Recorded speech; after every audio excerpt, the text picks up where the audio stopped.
नमस्कार दोस्तों, नए सेशन में फिर से आपका स्वागत है।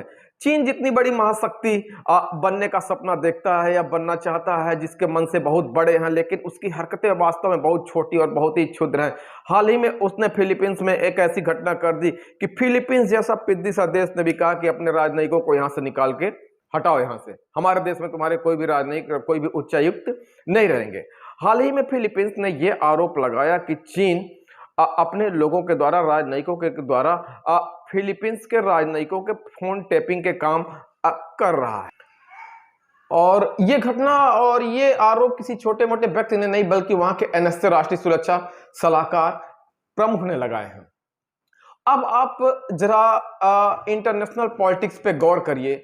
चीन जहां पाकिस्तान, श्रीलंका, मालदीव के माध्यम से भारत को घेरने का प्रयास करता है। मालदीव का न्यूएस्ट विवाद अभी आपने देखा होगा कि मुइज्जू साहब जो है पहली यात्रा, हालांकि एक परंपरा रही है कि मालदीव में जो भी नया प्रमुख चुना जाता है वो पहले भारत का दौरा करता है, लेकिन मुइज्जू साहब ने पहले चीन का दौरा किया। उसके बाद उन्होंने ये कह दिया कि भारत के सैनिक तत्काल यहां से निकले।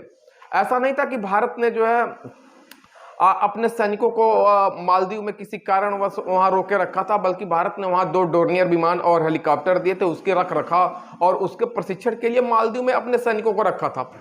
मुइज्जू साहब ने कहा 10 मई तक आप अपने सैनिकों को निकाल लिए। भारत ने कहा भाई हम निकाल लेंगे।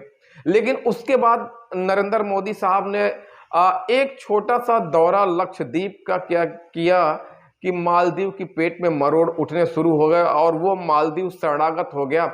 आज मालदीव की स्थिति यह है कि उसकी इकोनॉमी पे बहुत बुरा असर पड़ा है और मालदीव के मिनिस्टर और बड़े बड़े लोगों ने अपील करना शुरू कर दिया कि भारत के लोग फिर से मालदीव टूरिज्म के लिए आए, नहीं तो हमारी पूरी इकोनॉमी टूरिज्म पे चलती है और अगर भारत के लोग नहीं आएंगे तो हम फिर हमारे लिए दिक्कतें बढ़ जाएंगी और भारत से हमारा ना कोई पंगा है ना कोई लोचा है।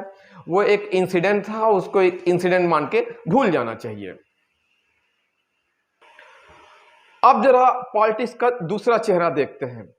चीन ने मोतियों की माला के तहत भारत को घेरने का प्रयास किया। उसने इंडोनेशिया के कोको द्वीप पे, श्रीलंका को अपने लोन ट्रैप में फंसाया, मालदीव को अपने लोन ट्रैप में फंसाया, भारत के पश्चिमी सिरे पे यानी पाकिस्तान के ग्वादर पोर्ट पे उसने इतना डेवलपमेंट का काम करना शुरू किया और उससे लीज पे ले लिया कि अगर कोई मिलिट्री ऑपरेशन भी मुझे करना रहा तो मैं वैसा करूंगा। चीन को लगा कि इंटरनेशनल पॉलिटिक्स या डिप्लोमेसी के मामले में हम ही बहुत तेज तर्रार हैं और चीन तेज तर्रार नहीं है। वो अपने कहते नहीं कि अपने पर्सनालिटी के हिसाब से वो अपने हरकतों से बाज नहीं आता, बहुत छोटी छोटी हरकतें करता है।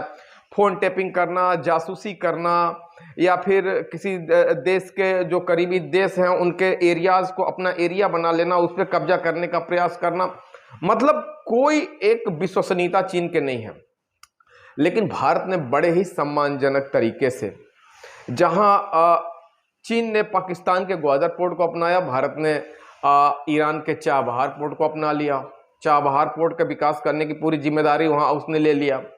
और चीन के पड़ोस में ही भारत ने वियतनाम, ताइवान, फिलीपींस, जापान, मतलब चीन सागर में, पीले सागर में पूरी तरह से अपनी पकड़ बना के रख लिया कि भैया अगर आप मुझे घेरने का प्रयास करोगे तो हम भी आपको घेरने का प्रयास करेंगे और हम भी, अगर आप मिलिट्री ऑपरेशन करोगे तो मिलिट्री ऑपरेशन करने में हम भी पीछे नहीं रहने वाले, बल्कि आपके साथ छोटे छोटे मुल्क आएंगे और हमारे साथ, क्योंकि आप दुनिया की एक बड़ी अर्थव्यवस्था बनने के फिराक में हो और वर्ल्ड पॉलिटिक्स कुछ ऐसे चल रही कि अमेरिका और पश्चिमी देश नहीं चाहते कि आप उस कुर्सी को कभी हथिया पाए, तो भारत को के रूप में उनको एक बढ़िया हथियार मिला हुआ है। तो आपको इस चीज को भी लेके चलना होगा कि अगर आप कभी भविष्य में भारत के साथ पंगा लेना चाहेंगे तो भारत के साथ पश्चिमी देश स्वाभाविक रूप से खड़े हो जाएंगे।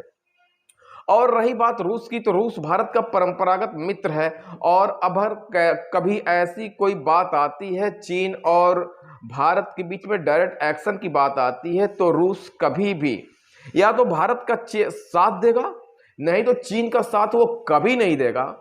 वो तटस्थ रूप में आएगा और पश्चिमी देश भारत के साथ आ जाएंगे। तो फिलहाल ये रही पॉलिटिक्स की बात। लेकिन दूसरी सबसे बड़ी बात, सबसे अच्छी न्यूज, फिलीपींस ने एक बहुत बड़ा तमाचा, करारा तमाचा चीन को लगाया है कि अगर आप अपनी हरकतों से बाज नहीं आएंगे तो महाशक्ति बनने का सपना और आपकी ये क्षुद्र हरकतें आपको ले डूबेंगी। फिलहाल आपका इस विषय पे क्या कहना है दोस्तों, कमेंट बॉक्स में जरूर बताएं।